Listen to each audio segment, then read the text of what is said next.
All right, are we good? We're good. Okay. So the title of the talk is Breaking Through Genealogy Research Challenges.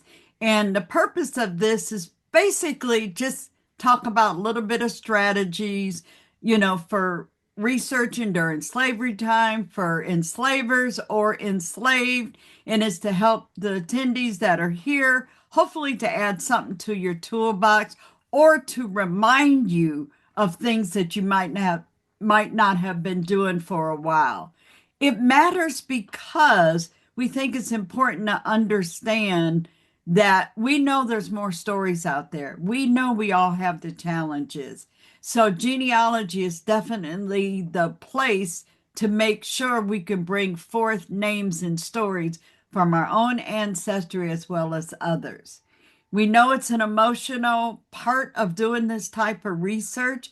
For some of us, this is our work life. For some of us, this is the project and the research we do for our family. So, recognizing that it will be emotional at times as you conduct research. So, hopefully, there's a lot of learning that's going on as well. So, for those of you that know me, which I recognize a lot of you here, for me, genealogy is all about time, location, and asking a lot of questions. So that's number one strategy right there is to understand you got to question what you're looking at, but also what you're missing. So some of the challenges that we have is the fact that, hold on one second because the coming in is right on my slide. There we go. Is watching for records prior to 1865 or the myth of 1870. So we're limited on what we can find that is pre 1865. Some of these documents could be lost, it could be in different locations. Some of them are at people's houses. Not everything is online, not everything is at a courthouse. So that's a challenge, is also to find a record or information and how can we use it from there. There's also the challenge of not knowing what name an ancestor took because not everyone took on the former enslaver's name and it could have changed more than once. So, again, a lot of times when we're looking at people that are free or enslaved, they're mentioned only by a name, might be a first name. Sometimes they might have an age or their gender or a value. So, again, it makes it challenging for us to identify who we're dealing with. But we also have the challenge of having the same name as someone else. So if I'm Shelley Murphy, a woman of color, there could also be a Shelley Murphy that is white or Hispanic or so forth. So again, a lot of the stuff that we rely on could be indirect sources that's going to help us connect information. Another challenge that we face is because of family separations or sales and things that disrupted the family unit that we're accustomed to now. So again, tracing kinships often require creative and to look at multiple different sources and approaches to try to break down some of these challenges. I'm going to try tonight not to use the word brick wall because that also sends an emotional and a mental thing to us to say we hit it, we can't do nothing else. I'd like to use the word challenges because that gives us more opportunity to keep researching and to deep diver. Also got to understand that we're not all looking for people that are enslaved. Some people have free and enslaved people in their family. So you got to know who is who at what time. And just because they're enslaved or free at one time doesn't mean they're not the other at another time. And so again, gathering information helps cut down some of these challenges. And also just what's available. He's over here crying his eyes out, but he peed in Um, the bathroom in the that bedroom you anyway. got it. So, what's available? We got to know what resources or records or information is out there. And so, not knowing also creates a challenge. So, spaces like this, Freedmen Friday, Descendants of Enslaved Communities also have a Meet Me at the Bench once a month gathering. This is where folks can chat with each other, share information, especially if they find new sources.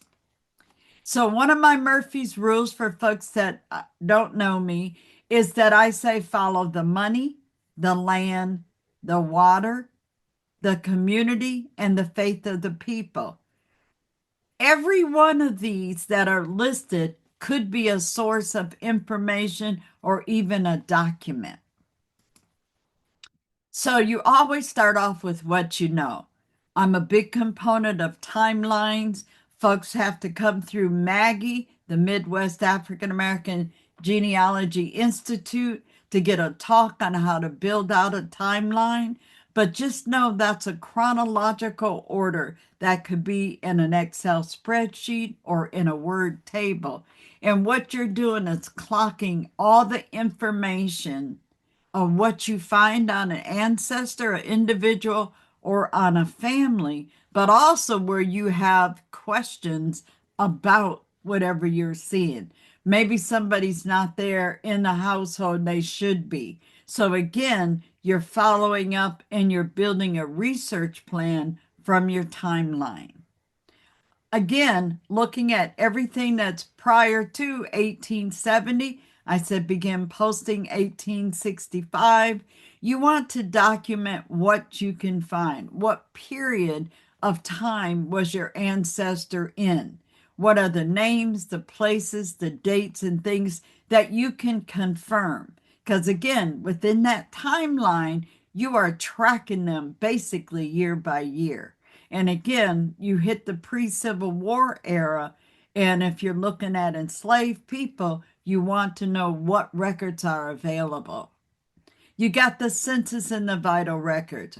Of course, the federal census is every 10 years, beginning in 1790 and going forth. Yes, there is a missing 1890 census, but it's really not missing if you have the right strategies. You can rebuild what you're missing, and then you won't have that 20-year gap. So, again, vital records look at birth, marriage, and death. And again, with the census, you can still start building that timeline. Very effective method and strategy for handling challenges. Because I will say, when you build things in chronological order, if something is missing, you're going to catch it. And that's the purpose of being able to see that. And you want to track where people are at. Some people are mapping that. So it's really critical to avoid some of the brick walls is to have a map up. Where are your people at? Are they in the same county? Are there relatives and things in the adjacent counties? Was there a move, a migration to some other place? So that's another reason why you would follow water. Because if there's some migration, animals need to be fed, people need to be able to access water. So any state or county you're looking at, look for the waterways because people tend to track or move it following the waterways. So again, you want to see if there's something that's consistent with where the people are at. Is everybody staying in the same location? And since Renata's here, I want to make a comment that I've heard her say all of her people in North Carolina. I can't say that all of my people are in Virginia. I got to add Tennessee, the New England, states and things, Michigan, Indiana. And it doesn't matter what time, there was a lot of movement going on. I would love the opportunity to say, hey, all of them are in Virginia. Well, a lot of them did start off in Virginia, but they didn't stay in Virginia. And also, you want to look decade by decade. You're going backward, you're going forward, doing the reverse genealogy. You want to make sure you're organized in how you are tracking your ancestors. That's why I come back to that timeline. it's important. You got one document and you're putting everything you find in chronological order. So again, that's a step-by-step process that helps squash away brick walls or challenges. One of the things is to look at the local community research. There's county deed books. And think about this, everything that is online, and some people exclusively use online, but those records are not created online.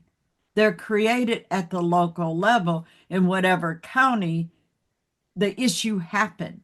You have to look at the local resources in the community and find out, where is everything kept? Were my people here at this time? What events or things that happen in this county that I need to be aware of?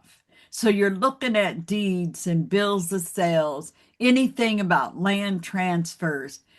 Enslaved people were property. You're going to have to watch to see how property changes hands. And for those of you that exclusively look at slave era research, one of the things I do with the research I'm doing looking for descendants is I hope that the slave owner would have passed before the end of the Civil War. Why? Because that settlement of his estate is critical to finding out where all of his property went, which includes the human property. So think about that, looking to find out, or looking at the will, did he pass any of his enslaved folks on to his children? And so you're following the legacy also as well. Probate records, wills and estate inventories help us that possibly can identify individuals by a name or an age or a family grouping. And again, those type of documents like your wills or estate settlements can definitely provide that kind of information and also reveal relationships within those documents. Court cases. Virginia loved the chancery court cases, which they have online at the Library of Virginia, which you can also visit and see them. And again, you're looking for court cases, which also documents free and enslaved. And it could be a dispute, it could be a crime, it could be a petition for freedom. And again, a lot of information is there. Those cases can give you more information about a personal agenda that happened around your people during their lifetime. We've got church archives. Church sometimes recorded baptisms, marriages, membership lists, also names of enslaved and free blacks that were in the community. Up in Loudoun County several years ago, I was at the Thomas Balsh Library. I found a church record book. There was attendance records of who attended church each Sunday. And you know what? They had the enslaved that were in attendance, which was required for them to be in attendance. And there was their names. I had not seen that before. That was about 10, 12 years ago. And I'm sitting there and I said, oh my goodness, they kept attendance records? I get regular church attendance, but the slave owners required their enslaved people to also attend, and there was records which gave me names. Newspapers, of course, is always a good source of information. You want to check for runaway ads, also just ads of the sales or auctions. A lot of times they will include description or even the skills of the people that are for sale, or even family associations. Check for local newspapers. You can check for Virginia research specifically. You got the Chronicles, Virginia Chronicles, that are online at the Library of Virginia. Another source would be Fulton History or newspaper.com if you have an ancestry.com account. So you can access some of these, but also find out what was around and alive in in production during the time your ancestors were around. And also check to see if there's Black newspapers as well. And don't forget locally the historical societies, your genealogy groups, and any type of published material. And again, when I say published materials, you want to check the universities, you want to check quarterly magazines and things like that, and find out if there's information about the family that you are researching. You also want to do cluster research. Who's in the neighborhood? Who's around your people? If you are researching free or enslaved, remember you're going to have to look at the white families who's around there, because enslaved ancestors often appear in records that were created by enslavers. So by researching the white families opens up another door for you. And again, you never know how and where people got moved around. And the research I do for the University of Virginia, I found out when I saw the same name person rented at different times by different people, I had to settle in my mind, am I looking at one person, named James, or was there 5 different people named James because they were rented by different people? But what I found was a whole nother system in place. All of the different people that rented a James at different times were all connected, typically by marriage or family ties. So they were moving that property around and allowing everybody to tap in to that source of income that they were getting paid for renting a laborer.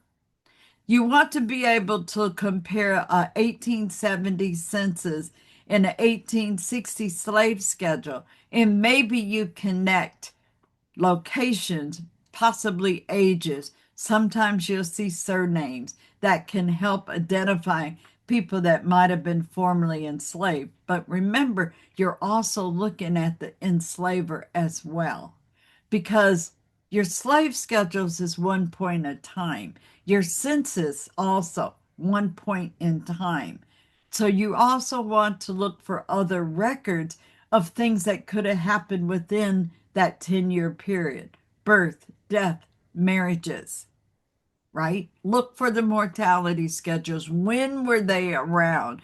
Are they in the area where you are researching? You want to compile this and look at this and think, okay, this might give me a breakthrough for African American genealogists if I'm looking at this holistically and looking at a little bit of everything, like piecing together a puzzle. Land records, again, land ownership. When I do research for the colonial period, I'm looking for Black folks in the land records. There's not any separate record that said this is a Black folks record, this ain't a Black folks record. You're looking at property records, and property is that human capital. And transactions of buying and selling of the land also included their other property, be it equipment or humans. And so again, once you get out of the era of the Civil War, and so prior to that, look for the land deeds and things like that. So you also got to look at the communities and find out who's marrying who, and I'm looking at the enslavers now. Look at who they're marrying. Make sure you're paying attention to the maiden names of these wives or the middle name of the children, which could trigger back to grandmother's maiden name, right? Former enslaver, or looking at the children. All of a sudden, maybe the middle name says Watson. Well, wait a minute. That's a surname. Could be a middle name as well, but Watson could also lead me to more family ties of trying to find out where people are at. So you want to know and understand that all these communities are connected. So I take Albemarle County, Virginia, and the 8 counties that touch Albemarle County. So if I'm researching a surname like Johnson, I'm going to tap into all 8 of those counties along with Albemarle to find out how the connection or interconnected these communities could be. Because all it takes is one person to step out and walk into another county, and now you have a line. So you want to study the whole community and look at the patterns and not just one document, putting all this puzzle pieces together. So, conducting African American research during the slave era, understand, ask yourself, who wrote and enacted the laws? Who's the holder of the paper? Where's the resources? Where are these papers at? And who's the holder of the pen? So that follow the money, the land, and everything. Again, think of where those records are at. Where's the probate records, the public records, the land records, the court cases? You have to look at everybody, not just look for the line you're looking at, who's around them. So you also want to check military records. And of course, y'all enjoyed the little AI because I had fun with that.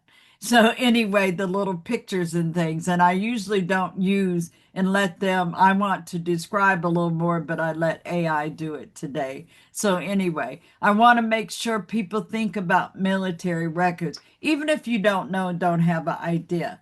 There's charts out there for understanding approximate ages that people would be if they were involved in any military actions and events.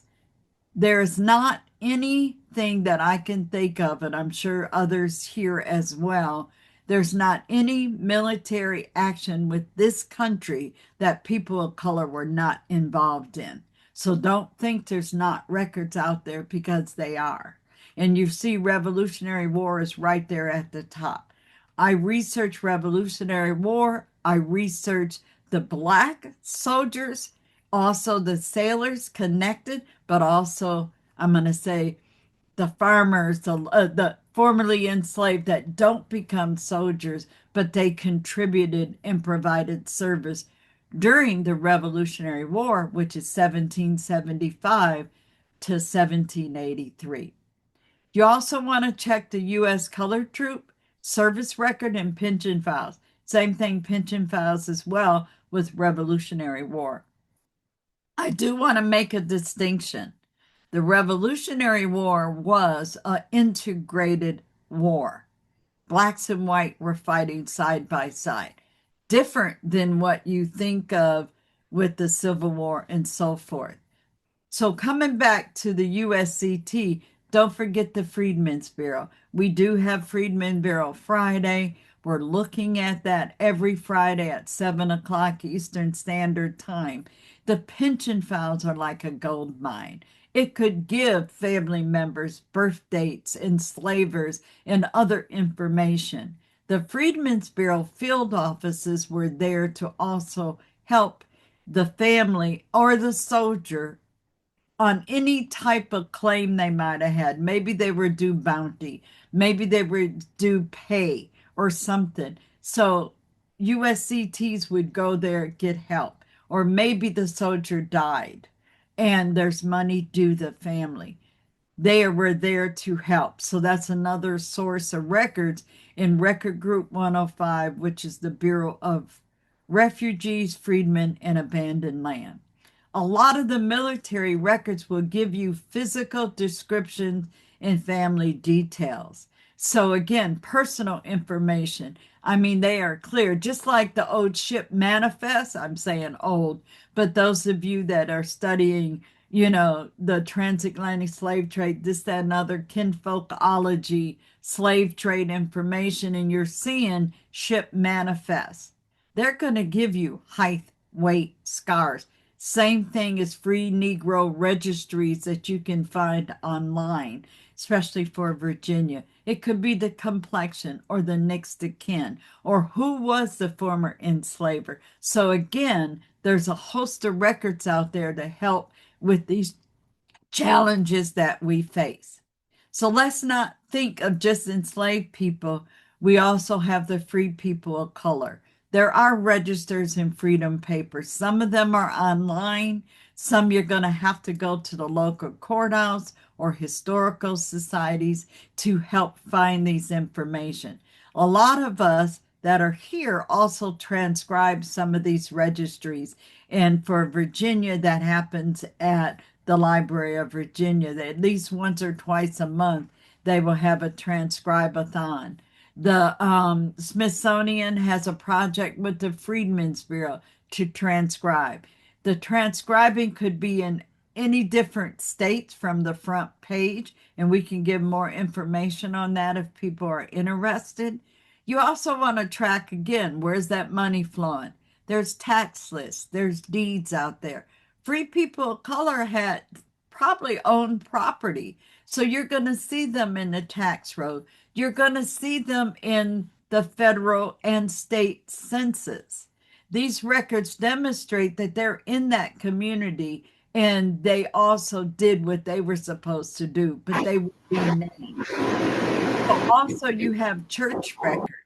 And I know Renata does an excellent session with Maggie just on looking at the church records as well, because you're going to see free Black families in the membership rows and so forth. So those community involvement things could be highlighted for you to help knock down where somebody was at. And it could have the family units as well.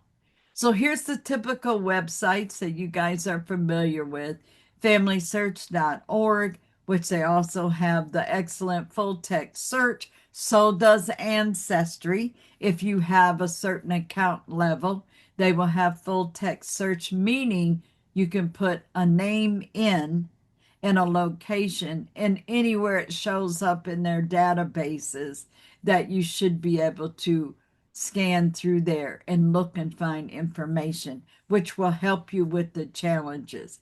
One of the challenges I really didn't highlight was the misspelling in the earlier slide. So I want to say the misspelling of names and could be because of the way it sounded or the person didn't know how to spell it. So again, just because it's not spelled the way you know doesn't mean that's not your ancestor. So coming back to some of the other websites, I mentioned the Freedmen's Bureau, NARA, the National Archives. There's other collections that are out there online. Black Pearls of Genealogy and Mapping the Freedmen Bureau sites. They both have a lot of information that are easy to maneuver and access information. And you also will be able to ask questions to them. Ancestry Fold 3 newspaper.com, which I mentioned earlier. Those are subscription sites, so you're going to have to pay for access on them. Family Search is free, and from my understanding, will probably always be free. But looking at your local and state archives, they have a multitude of collections. Just what are you looking for? Google, ChatGPT, whatever it is you use, ask that question. This is what I'm looking for. Where are the resources at that I can find online? Or put your challenge question into ChatGPT and ask it for references and citations.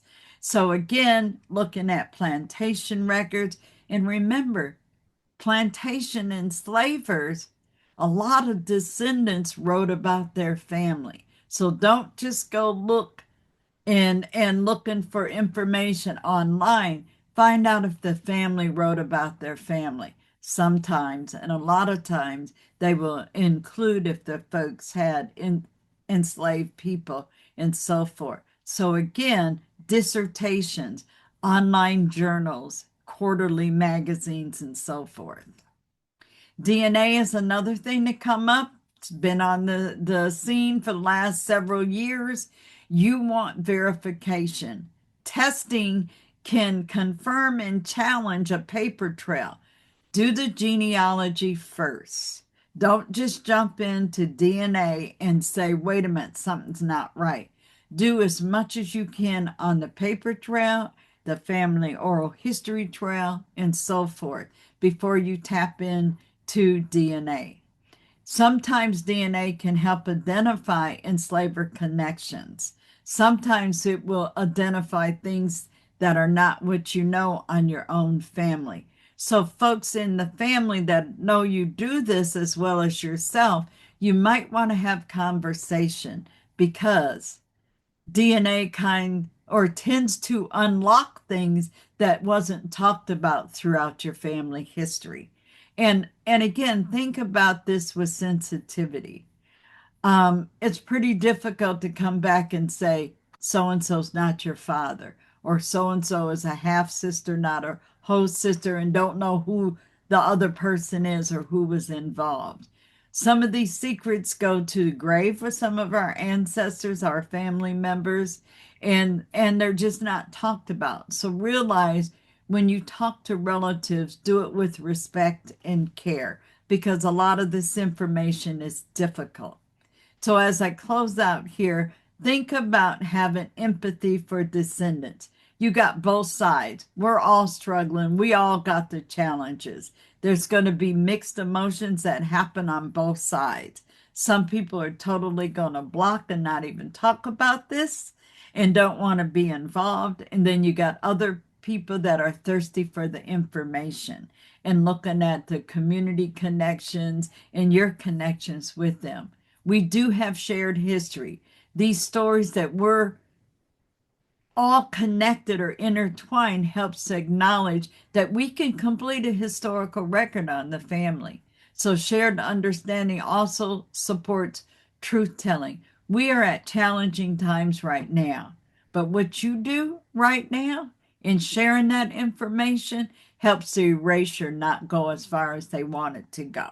So you want to make sure you're doing your part and you're also doing collaborative research. You can break down the challenges from a historical record or something that's happening in a community by the research you do. So you want to collaborate with others. Join the genealogy groups, join the historical societies, join in and help on projects that are out there, especially if you have ties to that area and that location. It helps a lot. So I'm going to end with that and say thank you and just throw it back to Juwan or Sarah and say if there's any questions, I and others that are here will be happy to answer.